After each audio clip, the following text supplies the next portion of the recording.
Ito yung klase ng pagtatanim nila rito. May kamuting kahoy, may okra, may mais. So kailangan pa talaga madagdagan to nang mas mapapakinabangan nila with Danny Boy. O kaya sa gilid-gilid, oh, parang pinakabakod, di ba? Ang gandang tingin dito. Gandun. Tapos, tama si Danny Boy. Danny Boss, ito pwede pikar kangkong. Leslie yo, may wala kaluts. Ngayon wala naman talaga kaming specific na gagawin dahil inihintay pa natin yung mga papaya na lumaki. Ito, nililinisan natin ngayon. Kasama natin si Camila Gar, si Leslie Yo, at saka si Danny. Ayan, okay. Kaya linis-linis muna ngayon. Sa araw na to yung gagawin natin mga kaluts. Ito, bigay na natin kay Camila Gar. Ito na si Leslie. Ito, naumpisan ko na kanina linis kaso malamok pa rin. Ito na. Medyo, Leslie, pakita mo ito. Yung mga papaya natin. So, konti pa. Para naman na talagang sure na hindi na tatabla ng ulan at init. Pero di ko lang alam mga kaluts. Pati yung may tanim namin na kalabasa, parang lalaki yata ito eh. Kasi hindi nagbunga oh. Dito napansin ko, naging kulay yellow. Oh, yellow yung ano, nagdilaw na. Pero wala pa rin ano, nilabas na bunga. Yun yung problema, di ko alam di ko mapaliwanag kung bakit. Kina Miguel naman dati nung nagtanim kami, ang daming bunga. Ang naging problema naman kina Miguel sa Santa Cruz. Dito kasi sa Ikundi 4, sa Santa Cruz naging problema namin ni Miguel. Siguro nasa mahigit 20 o 30 ang bunga yon. Kinain ng uod. Kasi ang laki. Pag tinaas mong ganun, may uod. Pero ito, isa pa lang yung nakita ko na may bunga. Kaya gagawin natin mga kaluts. Magtatalbos na lang muna tayo ngayon. Lilinisin natin yung mga platano, yung mga saging para naman kahit pa paano, kahit nag-uulan, walang istorbo sa paglaki ng mga halaman. Pero gaya nito, ito pa rin ano pa rin yung ating ano, itong halaman natin na talong, yan oh, parang kamatis siya. Oh, nag-orange. Ang dami pa rin bunga, so walang tigil pala sa pagbubunga to. Maganda rin ipunla talaga sa Pilipinas. So magdala ng binti.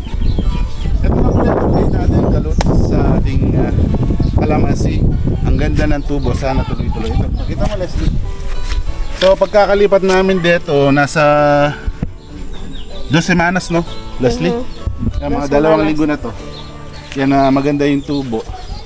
Tapos yung kamote natin ano, dito na. Yung kamote gapang.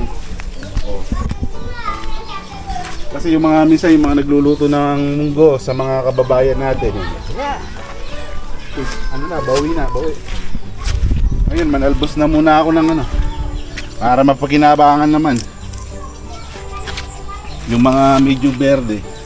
Pero kalos napasit ko sa kalabasa na to, yung gusto nyo rin talaga may konting damo kasi dito talaga dilaw. Pero yung part na doon medyo berde.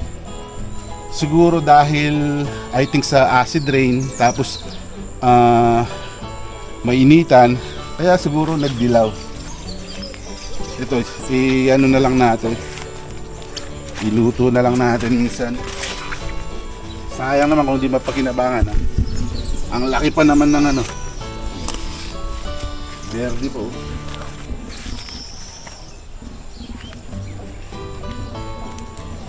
Ito pala kaluts, meron dito oh. Eh kaso nagdidilaw din, hindi natutuloy. So wala namang insekto, tingnan natin. Pwede pa pala to. Kasi sabi nila, ito itatakip natin sa kanyang bulaklak. Cross pollination. Isa lang. Hindi ganong magbubunga yung kalabasa natin. Ang ganda pa naman ng tubo. Sarap nito mga kal sa munggo. Oh, kaya lagyan mo na sardinas. Ito pala yung ano natin, yung munggo natin, no? Oh. Wala pang bunga. Nakakain ba yung dahon nito? Yan, mag-comment naman kayo sa suggest nyo pag sa dahon o sa bunga ng ating munggo.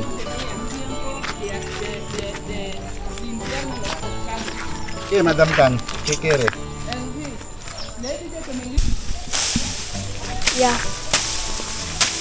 Mapurol.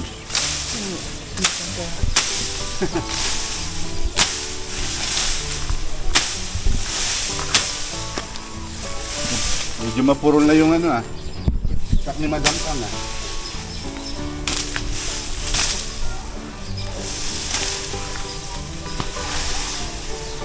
Linisan muna natin itong mga tabi. Ay, matalim. Oh, dahil. Leslio.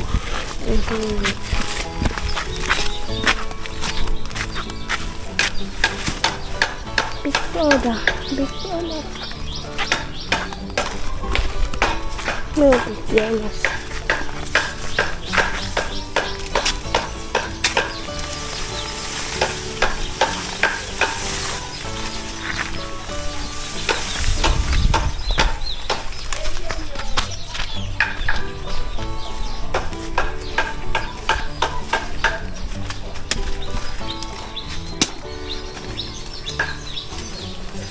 Leo, vamos ensin su tia, Sim.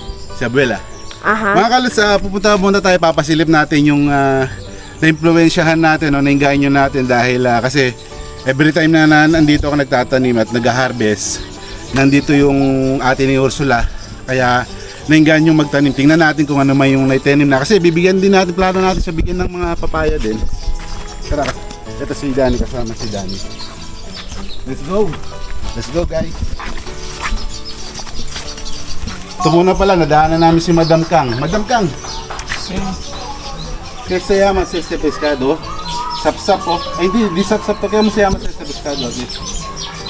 Ah, ¿cómo se llama? No conozco su nombre. No se conoce.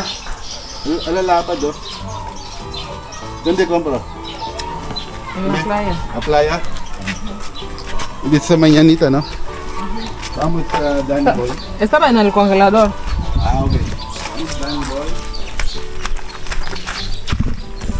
Lalaki rin ng mga buko rito. Lambuha. Tayo. Wow.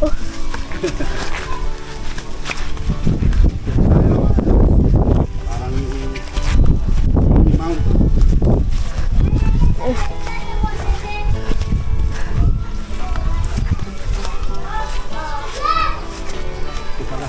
¿Dónde? Para Se pasa así. pasa aquí. Hindi ko na alam yung mga daan. Ganda ng mangga, oh.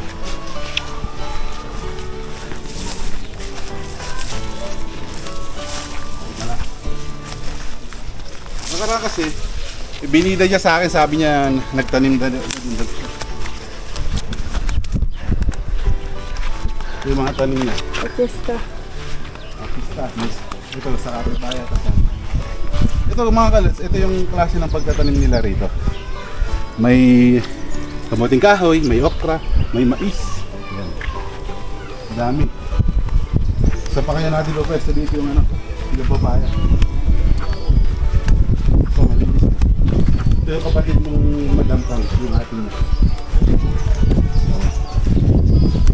Tapos may siya. May spinach, kaso hindi lang ganun ka-organize. Yung ito, bell pepper to pikante, no? So halos ganun lang din. So kailangan pa talaga madagdagan to nang mas mapapakinabangan nila with Danny Boy.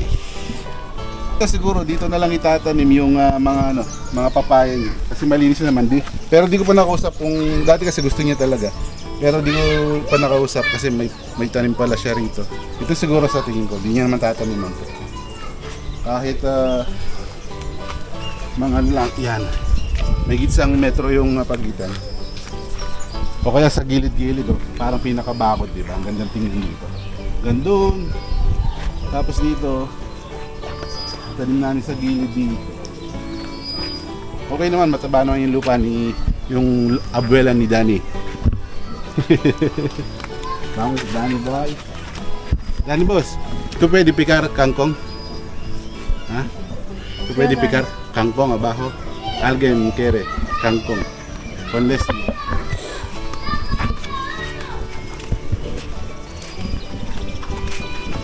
Ito pinapakuha natin ng kangkong si Leslie saka din si Danny kasi may order yung kababayan natin na Pilipino. Yan, si Leslie o saka si Danny Boy.